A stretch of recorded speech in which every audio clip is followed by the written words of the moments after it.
UP में जितना दिए थे पूरा कंप्लीट करना भैया वो नहीं कंप्लीट है, थोड़ा सा है। बता देते हैं उसको ना, उसको ही बता देते हैं। पहले तो पहले तो क्या पढ़ाते, जलमंडल पढ़ाते हैं, वायुमंडल क्लियर है कि नहीं? या ये सुनना कुछ वायुमंडल का देखिए, फिर से बनाकर मैं बता देता हूँ।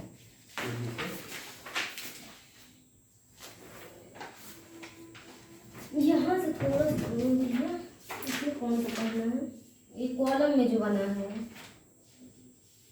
फसलें उत्पादन में हो जाती हैं। फसल को तुम छोड़िए। देखिए जलवायु विज्ञान है,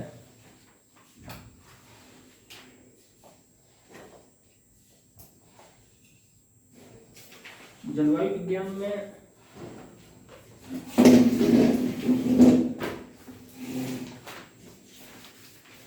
आपको ये बताया गया कि पहली बात तो वायुमंडल के बारे में बताया गया ना। वायुमंडल में दो चीजें होती है, वो होता है संगठन, एक होता है संगठन और संरचना, एक टॉपिक हो गया। एक होता है वायुमंडल का लंबवत वितरण या वर्गीकरण भी कर सकते हैं, कोई इशू नहीं है, ठीक है। अब संगठन और संरचना में आपको ये बताया गया, संगठन और संरचना में कि ये किससे मिलकर बना है। सबको पता है कि गैस है और क्या है, जलवाष्प है, और एक नहीं ध्यान दीजिए, धूलकण है। तीन चीजों से मिलकर के आपको वायुमंडल बना है। गैस में सबसे ज्यादा कंट्रीब्यूशन किस गैस का है? नाइट्रोजन का। उसके बाद किसका है? ऑक्सीजन का। उसके बाद किसका है? आर्गन का। उसके बाद किसका है? CO2 का। ये हो गया जलवाष्प। इसमें इसके कार्य को पढ़ लीजिएगा आराम से, कोई दिक्कत नहीं। नाइट्रोजन क्या करता है कि ये जलने को नियंत्रित करता है, ऑक्सीजन जलाने को प्रेरित करता है, ये सारी चीजें हैं। जलवाष्प का काम क्या है? जलवाष्प जो होता है ना वो वर्षण के रूप जितने हैं, चाहे वो चाहे जल हो गया, जो जल हो गया, मेघ हो, सब सारी चीजें इसी में है। आर्द्रता के जितने रूप हैं सारी चीजें इसी में। धूलकण क्या करता है? धूलकण दो काम करता है, एक तो प्रकीर्णन का कार्य करता है और एक करता है आर्द्रताग्राही नाभिक का काम करता है। जब बादल बनता है तो दो चीज उसको चाहिए ना, एक आर्द्रताग्राही नाभिक चाहिए और एक जलवाष्प चाहिए। ये चाहिए, ये जलवाष्प जब ये एक्चुअली जल में जब कन्वर्ट हो जाता है जलवाष्प, तो ये जल यहाँ जलवाष्प इसको जल मिल जाता है, और ये जो आर्द्रताग्राही नामिक धूलकण होता है उसी किनारे किनारे जल चिपक जाता है तो बादल बन जाता है। बादल कुछ होता नहीं, बादल क्या है? छोटे छोटे जल का समूह होता है, ठीक है। बस क्या होता है? ऊंचाई पर होता है। अगर निचाई पर होता है कोहरा हो जाता है, ऊंचाई पर होता है तो बादल हो जाता है, ठीक है। तो सिंपल सी बात है, तो इसको अपना दिमाग में रखिए, ठीक है। ये हो जाएगा। फिर आपको मैंने बताया कि ये जो वर्गीकरण है, ये वर्गीकरण में आपको मैं टेट के दृष्टिकोण से बता रहा हूँ, जिससे ताकि सिंपल चीजें आपको याद रहे ना। तो देखिए लंबवत वितरण में क्षोभमंडल की क्या इंपॉर्टेंस है? हाँ, मतलब मौसमी घटनाएं सब इसी में होती हैं, मौसमी घटनाएं सब इसी में होती हैं, ठीक है। और समताप मंडल की क्या विशेषता है? ओजोन पाया जाता है। ओजोन का रासायनिक सूत्र क्या है? O3। 3 ऑक्सीजन के 3 अणुओं से मिलकर बनता है, ठीक है। बहुत ध्यान से पढ़ा करिए, बहुत समझ के पढ़ा करिए, नहीं तो बात बनी नहीं समझना। ये तो मैं आपको सिंपल चीज बता रहा हूँ ना। ये सारी चीजें हैं, बाकी सबको पता है। मध्य मंडल है, ताप मंडल है, आयन मंडल है, बहिर्मंडल है। तो बहिर्मंडल में आपका चुंबकीय मंडल। अब देखिए आयन मंडल में ये तो ठीक है सब। आयन मंडल में एक घटना होती है जिसे हम लोग अरोरा ऑस्ट्रेलिस प्रकाश ही कह सकते हैं। ये बहिर्मंडल में आता है, आयन मंडल में, ठीक है। आयन मंडल में आता है, कोई दिक्कत नहीं है, तो सही कर लीजिए। अरोरा बोरियालिस अब ये दोनों होता कहाँ है? ऑस्ट्रेलिस जो होता है ये वाला दक्षिणी गोलार्ध में होता हाँ है, नीचे वाले होता है ये उत्तरी गोलार्ध में। चलिए ये सारी चीजें बहुत ध्यान से पढ़िए, ठीक है? अभी सही बता रहे थे लेकिन खुद करेक्ट कर दिया आयनमंडल होता है, ठीक है? तो कोई दिक्कत नहीं है। तो मोटा मोटा ये आपका हो गया क्लियर, ठीक? और बढ़िया से फिर ध्यान से इसको पढ़िएगा, ठीक? मोटी मोटी हम बात बता रहे हैं आपको, बाकी उसको कई बार पढ़ना चाहिए ताकि और क्लियर हो, उसमें और बहुत सारी बातें लिखी है ना, ये आपको मैं सिंपल बात को बता दे रहा हूँ। और सीमा का मतलब मैंने बताया ही कि जहाँ पे एक मंडल खत्म होगा दूसरा मंडल चालू होगा, सीमा चालू हो जाएगा। अब देखिए अगला टॉपिक है सूर्यातप। सूर्यातप में देखिए, सूर्यातप में मैंने आपको ये बताया कि जो है जो सूर्य की किरणें आती हैं, हाँ पृथ्वी पर आती हैं। देखिए जो उष्मा स्थानांतरण की जो माध्यम है वो 4 माध्यम मैंने बताया था ना। एक तो बताया था विकिरण, एक बताया था चालन, एक बताया था संवहन, एक बताया था अभिवहन, ये बताया था मैंने ना। अब देखिए मैंने ये बताया कि विकिरण माने होता कोई माध्यम ना हो, बिना माध्यम के जब उष्मा स्थापित हो तो उसे हम लोग विकिरण बोलते हैं। सूर्य किरणें देखिए अंतरिक्ष में वायु नहीं है तभी आती हैं, तो बिना किसी माध्यम, जैसे मान लीजिए कि हमको अभी नीचे यहाँ ऊपर से नीचे कुछ पहुंचाना हो, हम सीधा डायरेक्ट यहीं से फेंक दें, ईटा मान लीजिए ईटा फेंक दे सीधा, बिना किसी माध्यम के हो जाएगा। तो बिना किसी माध्यम के हो। चालन का मतलब होता है अपने स्थान से बिना हटे हुए संपर्क विधि के द्वारा, इसके द्वारा संपर्क विधि के द्वारा। जैसे मान लीजिए कि लोहा ठंडा है, आपने लोहे को छुआ, आपसे एनर्जी उसमें लोहे में लोहा भी नहीं हिला और आप भी पकड़ के ऐसे तुरंत वहां पहुंच गए, तो छोड़ के चले आएंगे अपने स्थान पे। और इसको पकड़े ठंडा हुआ, यहाँ से आपके हाथ इसमें गया तो छोड़ देंगे। तो संपर्क विधि के द्वारा होता है। असंवहन का मतलब होता है जिसमें हाँ ऊर्ध्वाधर लंबवत जो होता है वायु का विस्थापन होता है। कोई भी चीज देखिए टेक्निकली तो है, कोई भी चीज लंबवत जाए और उससे वजह से उष्मा का स्थानांतरण हो उसकी वजह से, तो चूंकि वायु ही जाती है, वायु एक सशक्त माध्यम है उष्मा के स्थानांतरण का, ठीक है? वायु और जल 2 सशक्त माध्यम है जिसमें वायु तो है ही, और जब यही काम क्षैतिज हो, वायु जब क्षैतिज चले उसी को अभिमान कहते हैं, तो ये माध्यम हो गया। अब चूंकि जब आपको बताया गया तो कोई अगर ये पूछे कि सूर्य से जो किरणें आती किस रूप में आती है, लंबवत का मतलब लघु तरंग, सौवरिक विकिरण इसे बोलते हैं, क्या बोलते हैं? दीर्घ तरंग में जाती हैं। अब स्वाभाविक अगर लघु तरंग है तो इसका मतलब क्या होगा, आवृत्ति अधिक होगी, दीर्घ तरंग है तो आवृत्ति कम होगी, एकदम उल्टा कर देना है, ठीक है? ये सारी चीजें हैं। अब देखिए इसकी स्पीड जो है लगभग 3 लाख किलोमीटर प्रति सेकंड है। 3 लाख किलोमीटर प्रति सेकंड जो किरण आती है 3 लाख किलोमीटर प्रति सेकंड लगभग स्पीड है, ठीक है? लगभग 500 सेकंड में यहाँ पहुंचती है पृथ्वी पर। सूर्य किरणें जब वहां चलती हैं सूर्य से लगभग 500 सेकंड में पहुंचती है, ठीक है? लगभग यानी कि 8 मिनट 20 सेकंड इतना समय लगता है जब वहां से जो चलता है। बाकी आती रहती है लेकिन वहां से जो पहली किरण स्टार्ट होती है चलना वो इतने समय पहुंचती है, ठीक है? ये क्लियर हो जाएगा। तो फिर अब देखिए आपको ये ध्यान रखना है कि जो पृथ्वी का उष्मा बजट है, वो कितना है? 51%। वायुमंडल कितना है? 48% है। 14 मतलब परसेंट नहीं बात समझिए, पहले इसको याद करिए। पृथ्वी का उष्मा बजट कितना है? 51%। वायु कितना है? 48। वायुमंडल कितना है? 48%। अब कैसे मैंने ये समझाया था, कैसे मैंने बताया था ना, कैसे है बहुत ध्यान से पढ़ा। जब इसमें सब कैटेगराइजेशन किया है ना तो ज्यादा कैटेगराइजेशन करने में हो जाएगी दिक्कत आप लोगों को। वो तो डीप में आप पढ़िए लेकिन पहले पर हाँ चल। जैसे देखिए मैंने ये बताया था कि मान लीजिए कि 100% चला सूर्य से, ठीक है? ये सतह है, मान लीजिए सतह है, ठीक है? फिर मैंने कहा कि देखिए जब यहाँ पहुंचा तो मान लीजिए वायुमंडल अपना है, ये वायुमंडल अपना है। यहाँ जब पहुंचा तो इसका 35% ऐसे वापस हो गया, तो बचा कितना? 65%, ठीक है? अब ठीक है, इसमें सबसे ज्यादा मात्रा किसकी थी वापस होने में? बादल के द्वारा। बादल ने लौटा दिया बहुत सारों को लौटा दिया, ठीक है? अब आगे देखिए मैं कह रहा हूँ कि इसमें से 51% कहाँ आ गया? पृथ्वी पर आ गया, सतह पर आ गया, और इसमें से 14 रुक गया यहाँ पे, तो 51 प्लस 14 बराबर 65 नहीं हो जाएगा। अब फिर यहां से जब ये लौटना चालू हुआ तो ये जो 14 रुका है यहाँ पे गया यहाँ पे, तो इसमें 51 से फिर 34 इसमें रुक गया और बाकी तो निकल गया 29 में।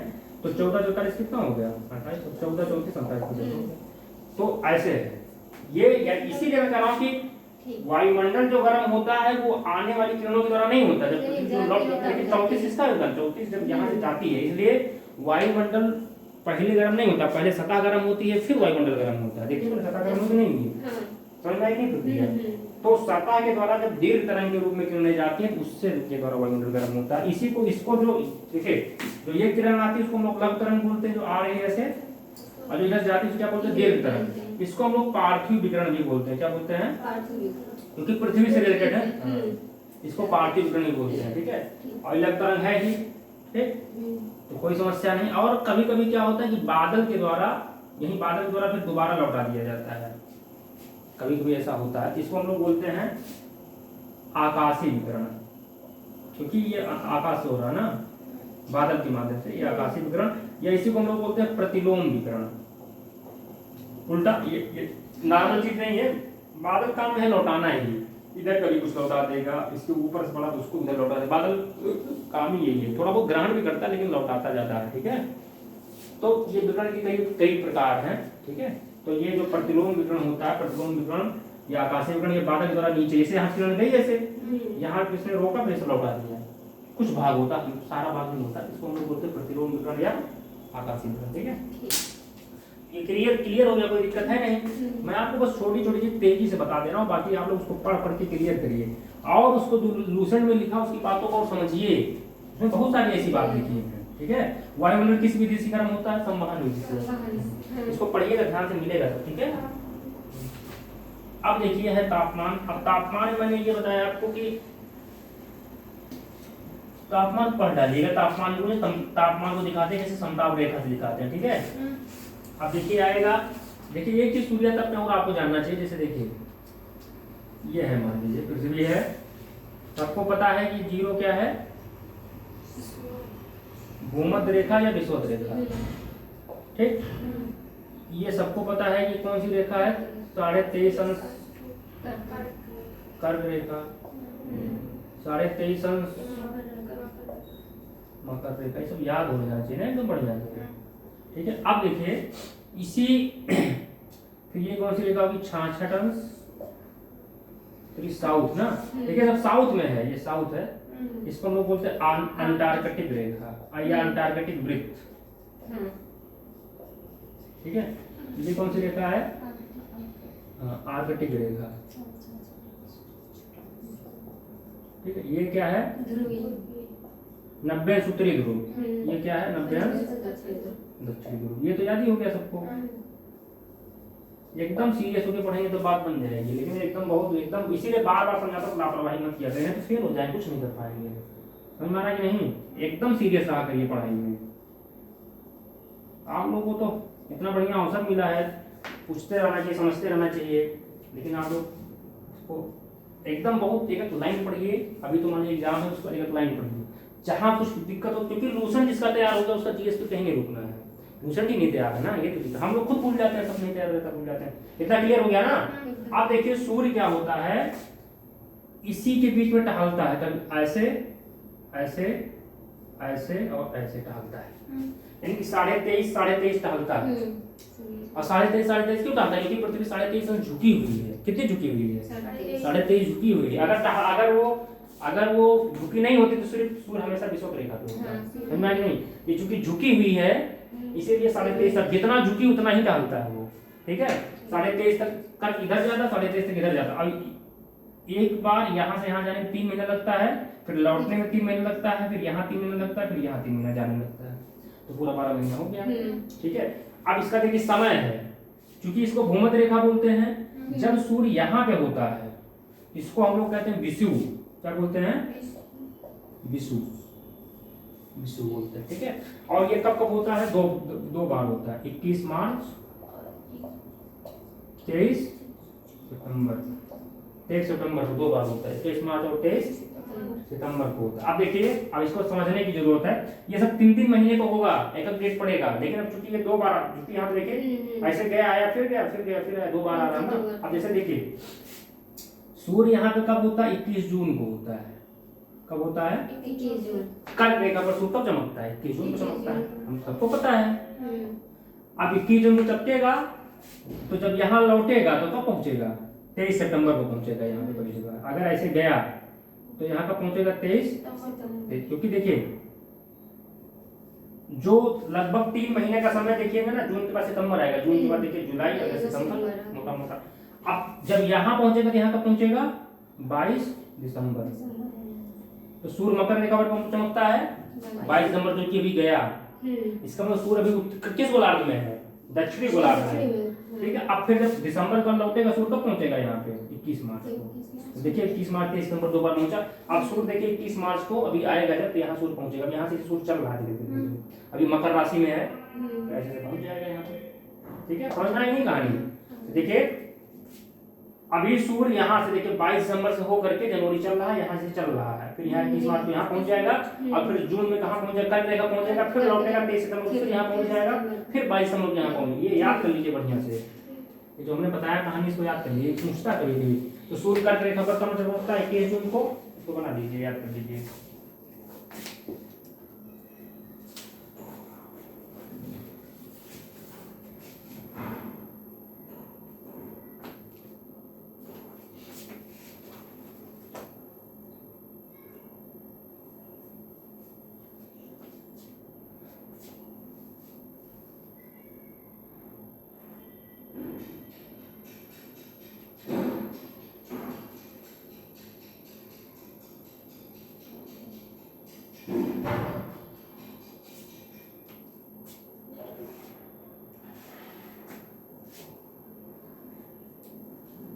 ऐसे अलग से बना लीजिए। ऐसे देखिए, ये मान लीजिए भूमध्य रेखा है, ये मान लीजिए 23 नॉर्थ है, ये मान लीजिए 23 साउथ। ये कर्क है, ये मकर है, ये विषुवत या भूमध्य है, ठीक। अब सूर्य देखिए, ये देखिए अभी यहाँ पे ऐसे आया सूर्य, कब आया? 22 दिसंबर को, ठीक। अब यहाँ देखिए लौट रहा है, यह कहाँ पहुंचेगा? कब पहुंचेगा? 21 मार्च को। अब यहाँ सूर्य यहाँ का पहुंचेगा 21 जून को, फिर यहाँ लौटेगा ऐसे सूर्य, कब पहुंचेगा? 23 सितंबर को, ठीक है। ये बन जाएगा, कोई दिक्कत नहीं है ना। अब देखिए एक दो और टेक्निकल चीज बता देता हूँ आपको।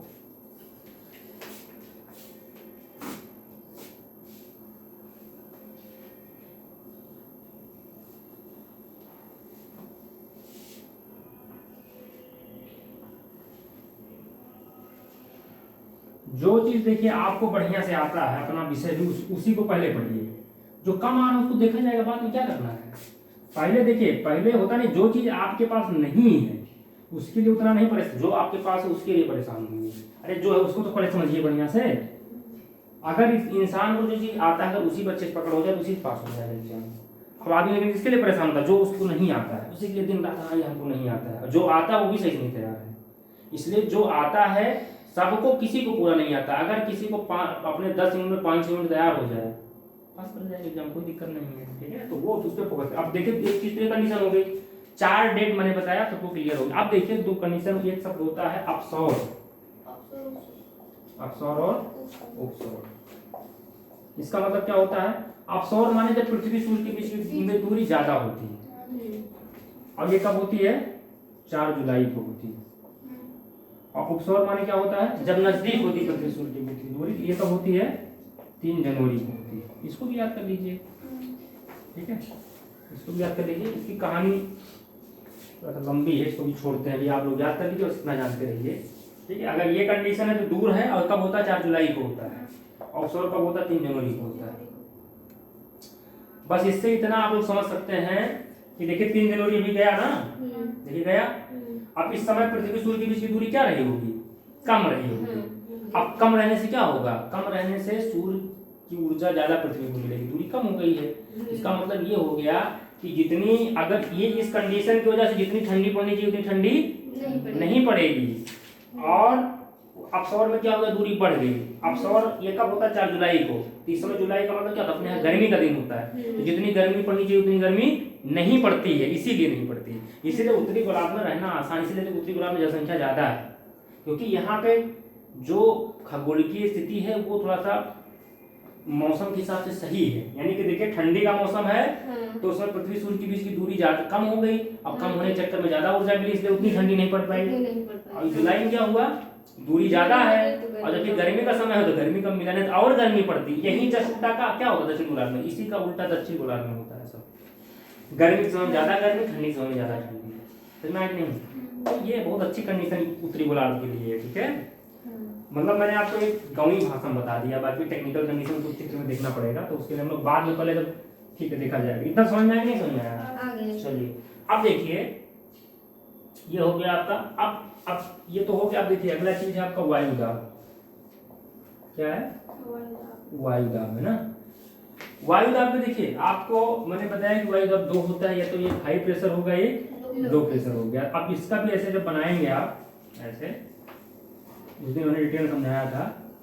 ये मान लीजिए 0 है, ये मान लीजिए 30 है, थोड़ा सा चेंज हो जाएगा इसमें। ये 60 है, ये क्या है 30, ये 60 है, ये 90 है, ये 30 है, ये 60 है, ये 90। ठीक है, अब 23 का मतलब यही होगा, 23 का मतलब पहले होगा, उसमें कोई दिक्कत है नहीं, तो रेखाएं सब है। अब देखिए ये पूरा क्या है, पूरा उत्तरी गोलार्ध है, ये पूरा क्या है उत्तरी गोलार्ध। अब इसमें कोई दिक्कत है नहीं। अब देखिए मैंने ये बताया कि ये इसको हम लोग क्या बोलते हैं, यहाँ पे लो प्रेशर होता है। क्या होता है, लो प्रेशर होता है। यहाँ पे हाई प्रेशर होता है, यहाँ पे लो प्रेशर होता है, यहाँ पे हाई प्रेशर होता है। एक हाई एक लो मिलेगा, ये याद कर लीजिए बस। ये लो है तो यहाँ क्या हो जाएगा, हाई, यहाँ पे लो हो जाएगा, यहाँ पे हाई प्रेशर हो जाएगा। ये हो गया। अब नाम देखिए, ये चूंकि विषुवत रेखा, जिसका नाम क्या होगा, विषुवत रेखा निम्न वाली पेटी। पेटी का मतलब एक एरिया होता है, ऐसे एक एरिया होता है। ठीक है, ये क्या हो जाएगा, उपोष्णकटिबंधीय उच्च वायुदाब। देखिए किताब में लिखा है आपके, लिखा है ना, हम अब लिख नहीं रहे हैं। ये देखिए ध्रुवीय क्षेत्र है। ये पेटी का मतलब होता है यहाँ पे इसका निर्माण होता है, और इसी के चक्कर में फिर क्या होती है, इसी के बीच में हवाएं, देखिए इसी के बीच में फिर हवाएं ऐसे चलती हैं, ऐसे देखिए हवाएं चलती है ना, चल रही नहीं चल रही। मैंने एक चित्र ऐसे बनाया था, आपको बताया था ना, ऐसे बना करके ऐसे बना के बताया था। ये मान लीजिए ये भूमध्य रेखा, इसको थोड़ा बढ़ा दीजिए यहाँ पे ना, ऐसे कर दीजिए, फिर ऐसे कर दीजिए। ये मान लीजिए 90 है, ये मान लीजिए 60 है, ये मान लीजिए 30 है, इधर मान लीजिए 30 है, इधर मान लीजिए 60 है, इधर मान लीजिए 90 है। अब हवा देखिए ऐसे चलेगी, ऐसे ऐसे ऐसे ऐसे ऐसे ऐसे। अब ये जो हवा चल रही है इसको हम लोग बोलते हैं ध्रुवीय हवा, क्योंकि ध्रुवीय पेटी में, ध्रुवीय क्षेत्र में है। ये क्या होगी, पश्चिम हवा। ये क्या होगी, व्यापारिक हवा। जस्ट उल्टा इसी का कर लीजिए, ये भी व्यापारिक है। ठीक है, ये क्या है, पश्चिम है, ये क्या है, ठीक है। ये कहानी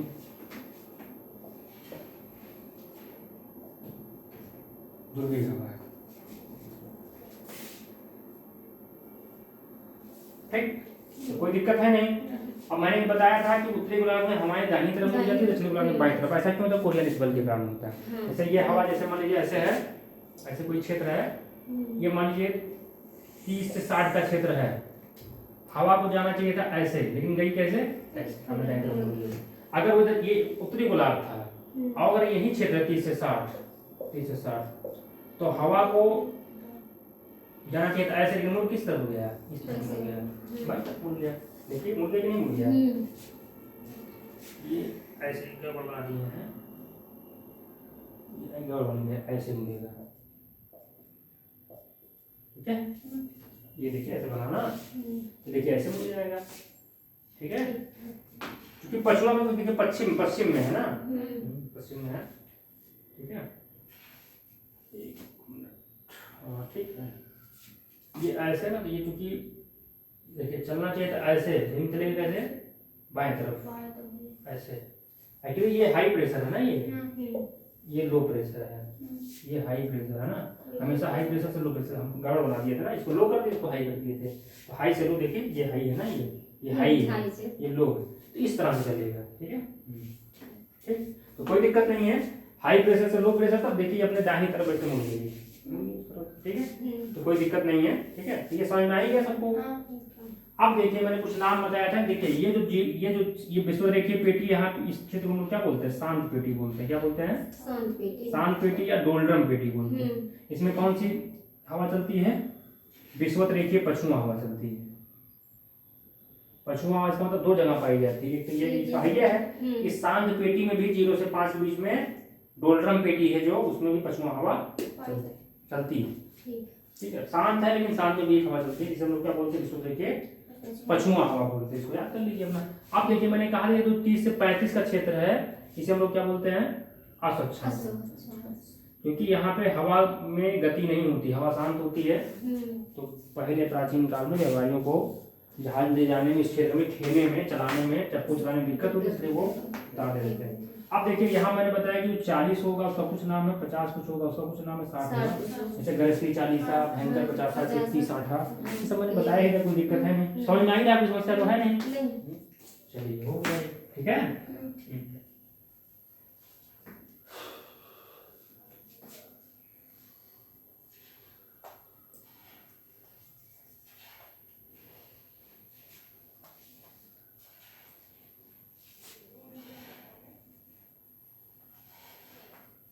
चलिए अब देखिए, ये जब आपका क्लियर हो गया, अब आ जाइए पवन पे। अब पवन में देखिए होता क्या है ना, कि पवन के बारे में आपने पढ़ा, एक तो होता स्थायी पवन, अस्थायी पवन। तो अस्थायी पवन वही तीनों हैं जो आपने पढ़ा नहीं अभी, व्यापारिक पवन, पछुआ पवन और ध्रुवीय पवन, वही अस्थायी पवन है। इसको हम लोग ग्रहीय पवन भी बोलते हैं। क्या बोलते हैं, ग्रहीय, क्योंकि इन तीनों पवनों का विस्तार क्या होता है, पूरी ग्रह पे होता है। लेकिन वो 0 से 30 तीनों पवनों का संयुक्त प्रभाव होता है, ये नहीं कि एक ही पवन पूरे ग्राफ में होती, कहाँ होती, 0 से 7, 0 से 30 होती है, उसके बाद 30 से 60 पछुआ होती है। तो मतलब तीनों पवनों का समृद्ध प्रभाव होता है, अकेले किसी पवन का प्रभाव पूरे ग्राफ में नहीं होता है, क्योंकि एक पवन सिर्फ पूरे ग्राफ में नहीं चलती, वो सिर्फ उसका अपना एरिया फिक्स है, लेकिन तीनों पवनें मिल करके पूरे ग्राफ में चलती है, कोई दिक्कत नहीं। तो ये ग्रही पवनें हो गया। अब देखिए इसमें एक चीज आपको मिलेगा, देखिए कुछ पवने जिसे हम लोग बोलते हैं,